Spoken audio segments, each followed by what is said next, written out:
The one who held his heart became his downfall. Samson, the strongest man in Israel, was set apart from birth. Dedicated to God as a Nazirite, his life carried a purpose beyond human strength. Mountains, gates, and lions were no match for him, yet strength alone could not shield a heart that trusted the wrong person. Delilah entered his life like a calm river cutting through rocks. She listened, laughed, and drew him close. She became the keeper of his secrets, the one he loved, the one he confided in, and in her hands lay danger. Samson did not see it at first. Every warning, every whisper from his people he ignored. When trust is given freely, suspicion feels unnatural. Time passed, and Delilah's questions grew. "Tell me the secret of your strength," she asked again and again. Each time, Samson gave her a false answer. He laughed at the idea that someone so close could betray him, but the weight of her persistence began to chip away at his caution. The nights grew long, the shadows deepened, the whispers of her presence became louder than his strength. Finally, he revealed it, his hair, the symbol of his Nazirite vow, the source of his strength. He trusted her completely, unaware that this trust would be his undoing. Delilah betrayed him with a smile. While Samson slept, she called the Philistines. They came silently, cut his hair, and bound him. The man who had shattered gates, killed lions with his bare hands, and carried the hopes of Israel in his fists, was now powerless. Betrayal is cruelest when it comes wrapped in love. Samson learned this in the harshest way possible. The hardest battles are not always fought with armies. They are fought with the hearts we open to. He had fallen, not by swords or spears, but by the one he trusted most. But this was not the end.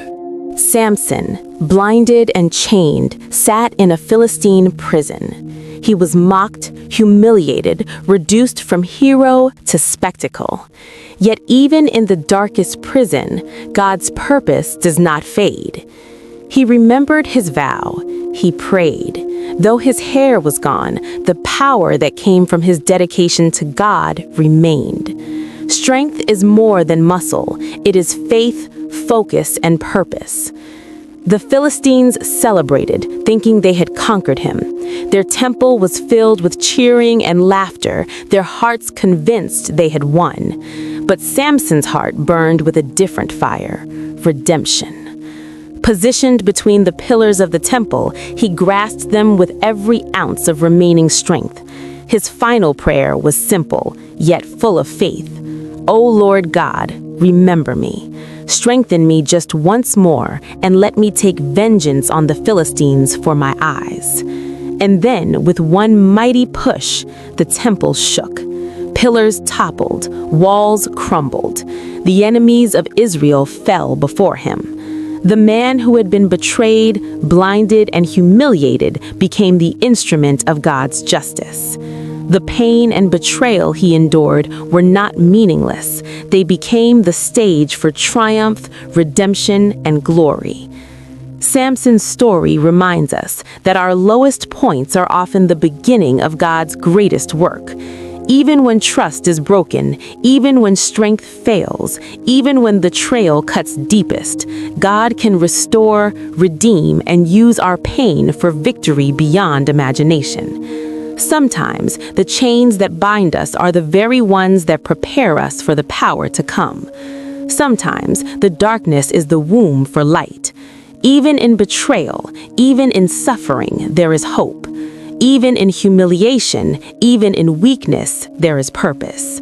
Samson's life teaches us that strength is not just in muscles or feats, it is in faith, endurance, and trusting God even when the world falls apart around us. So if you've been betrayed, if someone you trusted has caused your heart to ache, remember Samson. Your pain does not define you. Your setbacks do not cancel your destiny. Even when all seems lost, God is still at work. Because what was meant to destroy Samson became the stage for his greatest victory. And what was meant to break you may also be the moment that sets you free. Betrayal may be part of your story, but it will never be the end of it.